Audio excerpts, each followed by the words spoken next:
Alors, vous avez eu beaucoup d'impact. On va essayer de résumer. Donc, pour ma partie, je vais essayer de me fixer sur quelques points importants pour ne pas me répéter. Je n'ai pas d'intérêt financier au niveau de cette présentation.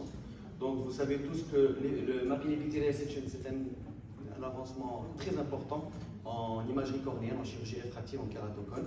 Et on croyait au début que la cornée était homogène, alors que finalement, la cornée est irrégulière et son irrégularité, elle dépend du stroma. Donc, l'épithélium, avec le film lacrymal, est une lentille. C'est une lentille qui se modifie en fonction de ce qu'il y a au niveau du stroma. Donc ça, c'est la théorie de Dan Reinstein que vous connaissez. Donc nous avons les 4 cas de figure où on a ici, on a un cas normal, donc un épithélium régulier, parce qu'au niveau de la topographie cornéenne, on ne voit que la face antérieure qui est le film lacrymal. Donc regardez dans la première image à gauche, donc normal, avec un stroma normal, avec un épithélium régulier. Sur le deuxième cas, vous avez une face antérieure qui semble être normale. Mais quand vous voyez l'épithélium a modifié son épaisseur et il a servi comme une lentille qui a effacé les aberrations venant de ce stroma qui est anormal. Vous avez le troisième cas qui est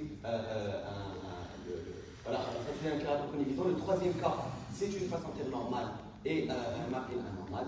Et vous avez les cas de kératocone exclu, c'est-à-dire qu'on a juste une hyperplasie épithéliale suite à des frottements, un problème de sécheresse. Donc, c'est pour faire la part des choses.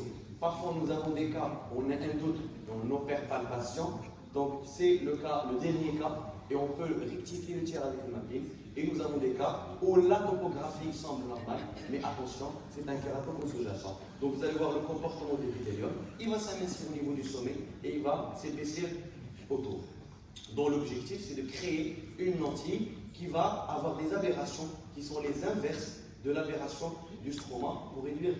Voilà. Ça, c'est l'image typique qu'on voit, l'image en donut qu'on voit dans les kératocones, et elle peut même localiser le cône. Là aussi, c'est une image en donut, mais vous voyez que l'amincissement, il est situé de façon décentrée. Donc ça signe qu'il y a ici un kératocone qui est décentré. Alors, quand on a un épaississement épithélial au niveau de la partie la plus bombée, ça peut être un critère qui va nous éliminer un kératocone, ce qu'on a vu dans le quatrième cas de figure. Donc, mais attention, un mapping épithélial ne doit pas être analysé seul. C'est le message que je veux passer. Il faut le comparer avec l'écart axial, avec l'écart sagittal, les élévations et aussi d'autres choses. Regardez ici. Vous avez une image, vous avez un hotspot au niveau du centre, où vous avez un épithélium qui est assez bombé au centre. Donc ça laisse prédire que ce n'est pas un kératocone. Mais quand vous faites un OCT haute définition, vous allez trouver une cicatrice. Donc ceci dit, on va voir d'autres cas aussi. Ah, pardon, j'ai pas mis beaucoup de cas pour ne pas me répéter. Donc, quand on a une cicatrice au niveau du stroma, quand on a une irrégularité cicatricielle du stroma, eh bien, le mapping épithélial n'a pas de valeur prédictive quant à la détection du kératocone. Pour que l'épithélium soit fiable pour détecter un kératocone précoce, il faut que le stroma soit parfaitement transparent.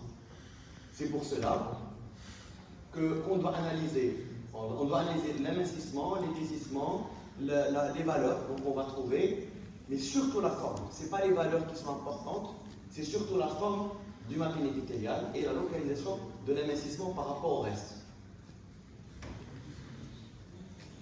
Et on doit corréler ces éléments-là, mapping épithélial avec l'examen à la lampe passante, les OCT haute définition, les courbures et les élévations. Il faut examiner tous ces éléments-là pour pouvoir donner un diagnostic.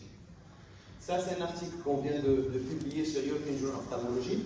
Donc, on a bien analysé la carte épithéliale et on a trouvé qu'il y a 2 éléments qui étaient importants avec une fiabilité. C'est l'épaisseur minimale au niveau de la partie inférieure et la différentielle entre la partie supérieure et la partie inférieure qui avait quand même des indices de fiabilité assez moyens, pas très élevés. Donc, ce qui est important, ce ne sont pas les valeurs, mais c'est surtout la forme de l'épithélium. Ça, c'est un travail qui est en cours, donc en cours de publication, c'est la comparaison entre le mapping épithélial et l'élévation postérieure qu'on connaît sur les machines chain flow. Qui est mieux? Est-ce qu'on va aller se baser sur une élévation postérieure ou un mapping épithélial? On va commencer par des cas cliniques. Donc, si on va voir des cas, si c'est rouge, c'est kératocone, si c'est orange, c'est borderline, si c'est vert, c'est normal. On prend un cas comme ça. Vous avez une asymétrie, une élévation normale. D'accord? Tous les indices sont dans normal. Donc on dit, il y a une petite asymétrie, c'est un cas qui est borderline. Ça nous pose problème. On complète par le mapping épithélial, nous avons une belle image de donut, un amincissement épithélial au niveau du sommet. Donc attention, c'est un kératocone. Et ça a été confirmé quand on a fait la topographie de l'œil ANF, où c'était un vrai kératocone élevé. Ça, nous allons voir aussi un cas d'asymétrie, des indices qui semblent être dans la normale, donc c'est un cas qui reste quand même borderline.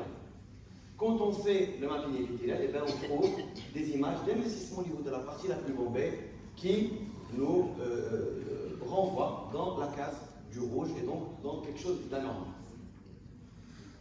Donc, et on a confirmé au niveau de l'autre œil que c'est vrai c'est un kératome.